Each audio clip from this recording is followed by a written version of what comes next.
Conversando com Deus, Livro 3, Parte 9, Capítulo 3. Podemos falar um pouco sobre a morte? O Senhor disse que este terceiro livro seria sobre verdades mais elevadas, universais. Bem, na conversa que tivemos até agora, não falamos muito sobre a morte e o que acontece depois dela. Vamos falar sobre isso agora?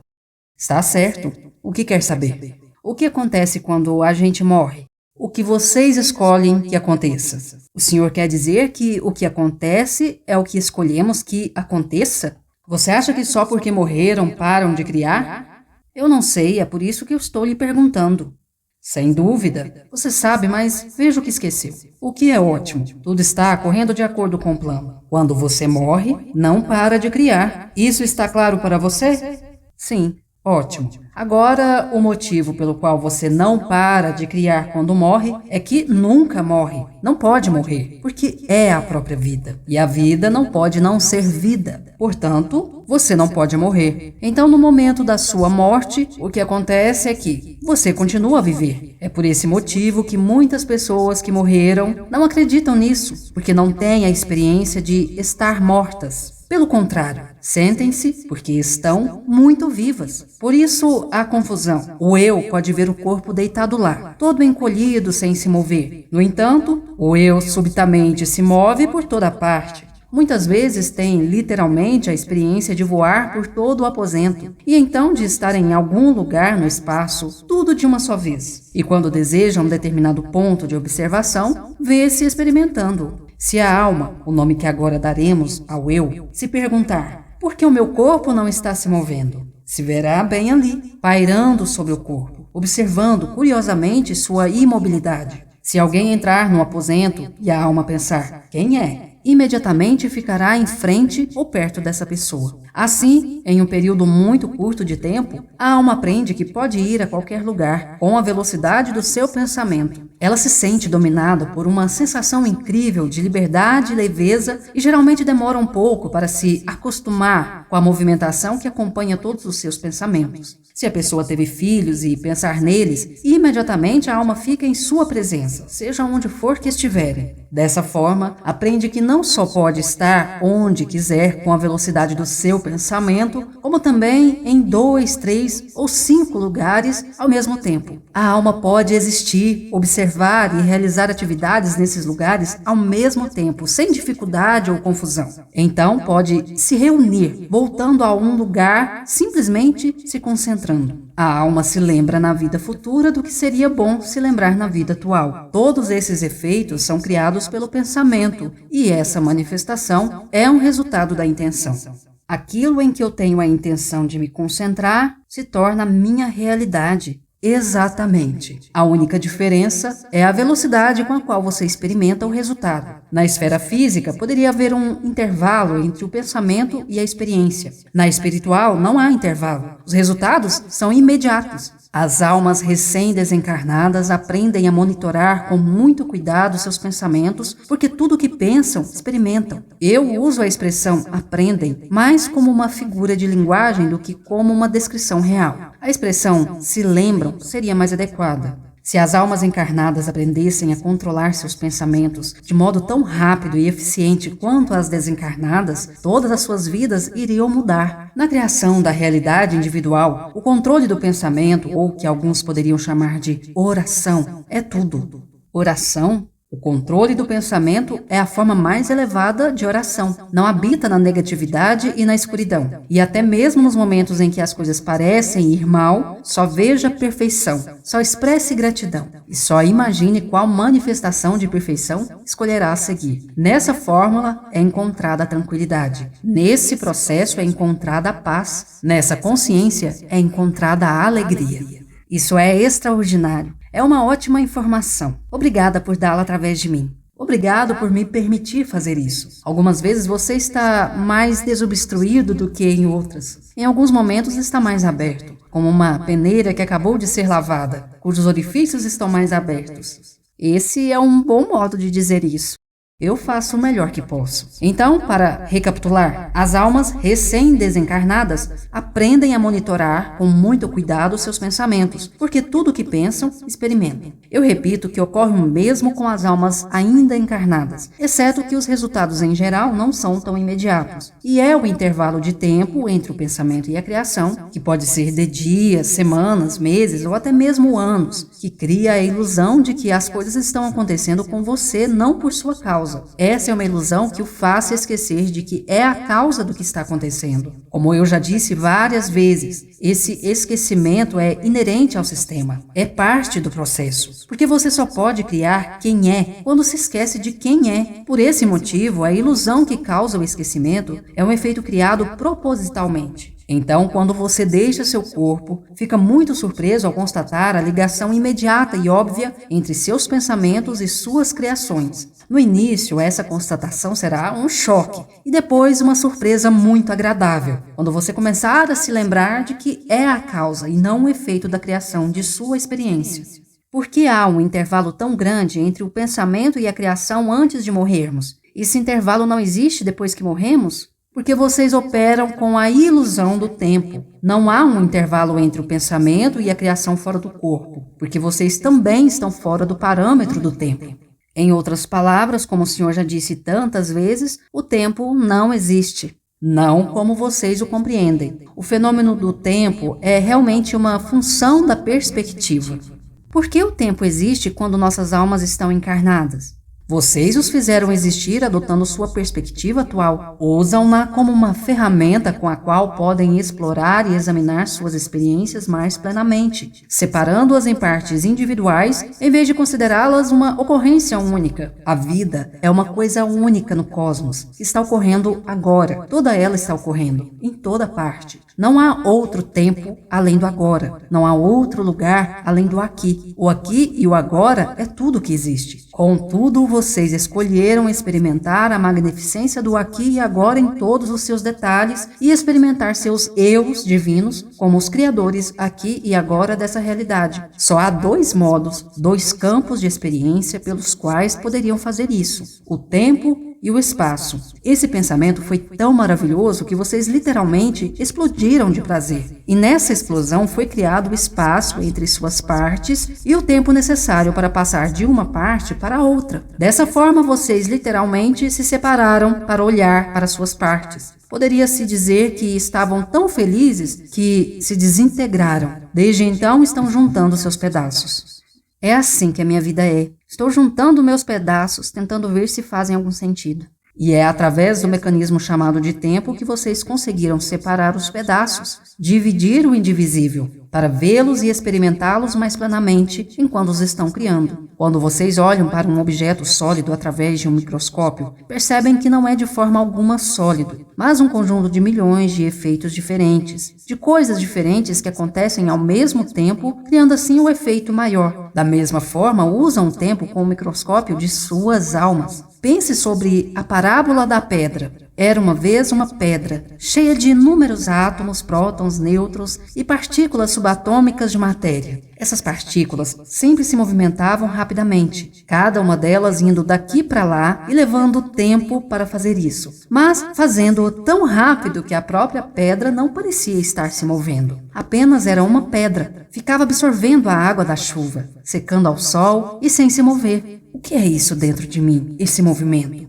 Perguntou-se. É você, respondeu uma voz distante. Eu? Disse a pedra. Isso é impossível, eu não estou me movendo. Qualquer um pode ver isso. Sim, de longe, concordou a voz. Daqui você parece sólida, mas imóvel. Mas quando eu me aproximo, quando observo atentamente o que está acontecendo, vejo que tudo que você é está se movendo. Está se movendo a uma velocidade incrível através do tempo e do espaço em um padrão particular que a cria como o que é chamado de pedra. E, portanto, você é mágica. Está ao mesmo tempo se movendo e imóvel. Mas qual é a ilusão? A unicidade, a imobilidade da pedra ou a separação e o movimento de suas partes? Perguntou a pedra.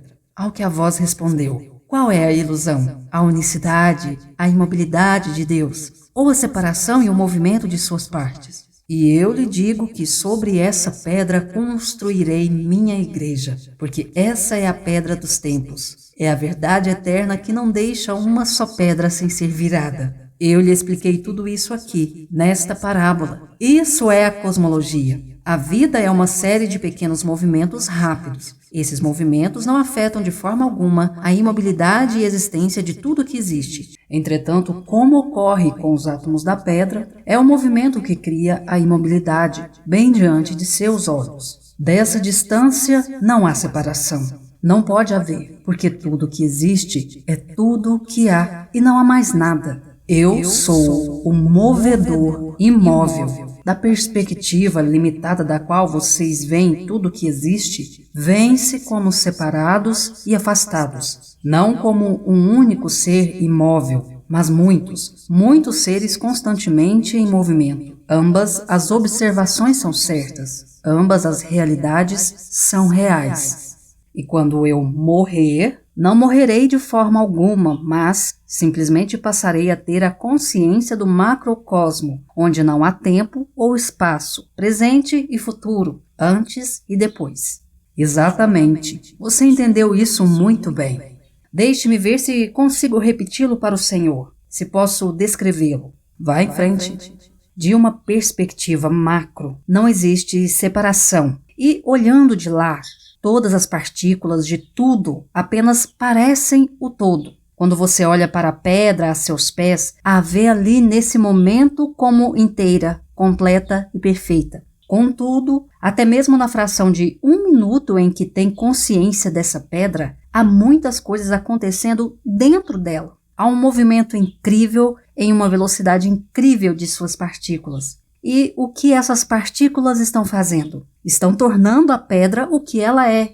Ao olhar para a pedra, você não vê esse processo. Até mesmo se tem conceitualmente consciência dele. Para você, tudo está acontecendo agora. A pedra não está se tornando uma pedra. É uma pedra, aqui e agora. Todavia, se você fosse a consciência de uma das partículas submoleculares da pedra, se experimentaria movendo-se em uma grande velocidade, primeiro aqui e depois lá. E se alguma voz dentro da pedra lhe dissesse, tudo está acontecendo de uma vez, diria que era de um mentiroso ou charlatão. Ainda assim, de uma perspectiva distante, a ideia de que qualquer parte dela é separada das outras e, além disso, move-se em uma grande velocidade, poderia parecer uma mentira. Dessa distância poderia ser visto o que não poderia ser visto de perto, que tudo é um só e que todo movimento não mudou coisa alguma. É isso mesmo. O que você está dizendo, e está certo, é que toda a vida é uma questão de perspectiva. Se continuar a entender essa verdade, começará a entender a realidade macro de Deus e terá descoberto um segredo de todo o universo. Tudo é a mesma coisa. O universo é uma molécula do corpo de Deus. É praticamente isso. E é para a realidade macro que retornamos na consciência quando realizamos o ato de morrer? Sim. Contudo, até mesmo a realidade macro para a qual vocês retornam não é nada além de uma realidade micro de uma realidade macro ainda maior, que é uma parte menor de uma realidade imóvel maior. E assim por diante, eternamente. Nós sempre somos Deus, aquele que é. No ato de criar nossos eus, no ato de ser o que somos agora, até não sermos mais isso, mas nos tornarmos outra coisa. Até mesmo a pedra não será para sempre uma pedra, mas apenas o que parece ser para sempre uma pedra. Antes de o ser, era outra coisa. Fossilizou-se naquela pedra através de um processo que durou centenas de milhares de anos. Um dia foi outra coisa e o será de novo. O mesmo é verdadeiro em relação a vocês. Não foram sempre quem são agora, foram outra coisa. E hoje, em sua total magnificência, são realmente outra coisa de novo. Isso é surpreendente. Nunca ouvi nada desse tipo. O Senhor resumiu toda a cosmologia da vida em termos que eu posso compreender. É surpreendente. Bem, obrigado. Eu faço o melhor que posso. Diabos me levem se o senhor não estiver fazendo um trabalho danado de bom. Essa provavelmente não é a frase que você deveria ter escolhido. Ops, eu estou apenas brincando, tornando as coisas mais descontraídas aqui, divertindo-me um pouco. Na verdade, não posso ser ofendido. Porém, seus colegas humanos frequentemente se permitem ser ofendidos em meu nome. Já percebi isso. Mas voltando ao que estávamos falando, acabei de me dar conta de uma coisa. O que é? Toda essa explicação foi dada quando eu lhe perguntei como o tempo existe quando a alma está encarnada, mas não quando está desencarnada. E o que o senhor parece estar dizendo é que o tempo é, na verdade, uma perspectiva que não existe e nem deixa de existir, mas que quando a alma muda sua perspectiva, experimentamos a realidade máxima de modos diferentes. É exatamente isso que eu estou dizendo. E o senhor estava explicando que no macrocosmo, a alma tem consciência da relação direta entre o pensamento e a criação, entre as ideias da pessoa e sua experiência. Sim, no nível macro, isso é como ver a pedra e o movimento dentro dela. Não há tempo entre o movimento dos átomos e a aparência que a pedra cria. A pedra é, mesmo quando os movimentos ocorrem, de fato, porque ocorrem.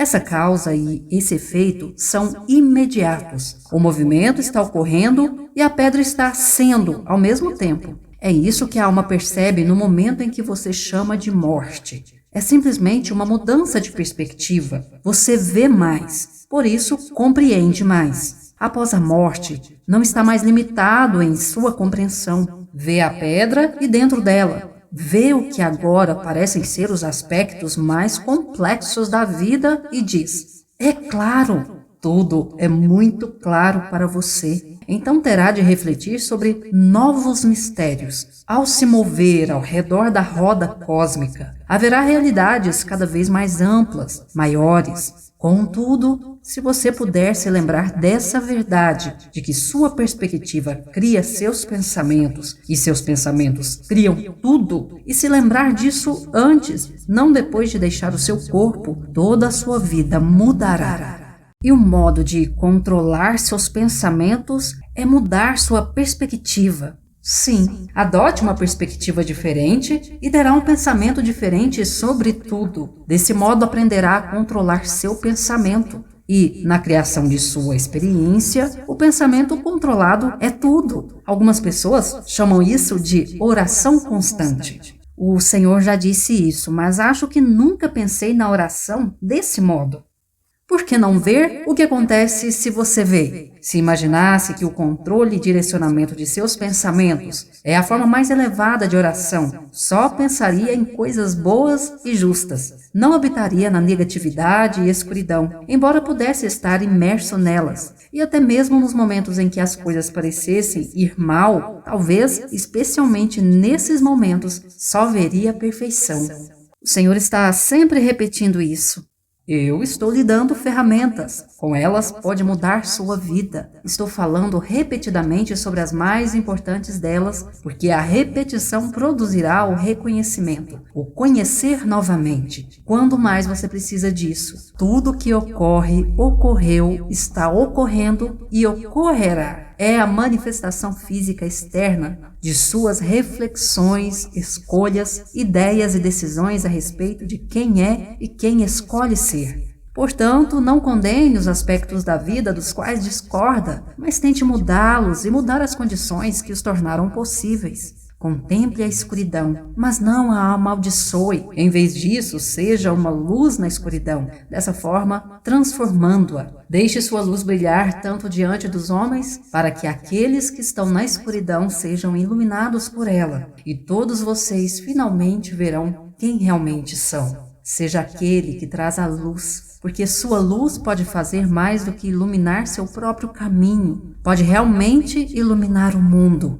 Portanto, brilhe, ó iluminado, brilhe! que o momento de sua maior escuridão possa se tornar o seu maior dom. E quando tiver esse dom, poderá concedê-lo a outras pessoas, dando-lhes um tesouro indescritível, elas próprias. Deixe que essa seja sua missão e sua maior alegria, devolver às pessoas a si mesmas, até mesmo em seus momentos mais sombrios. Especialmente nessas horas, o mundo espera por você. Coloque-o em bom estado, agora, no lugar em que está. Há muito que pode fazer, porque minhas ovelhas estão perdidas e agora precisam ser encontradas. Dessa forma, seja um bom pastor e as conduza de volta a mim.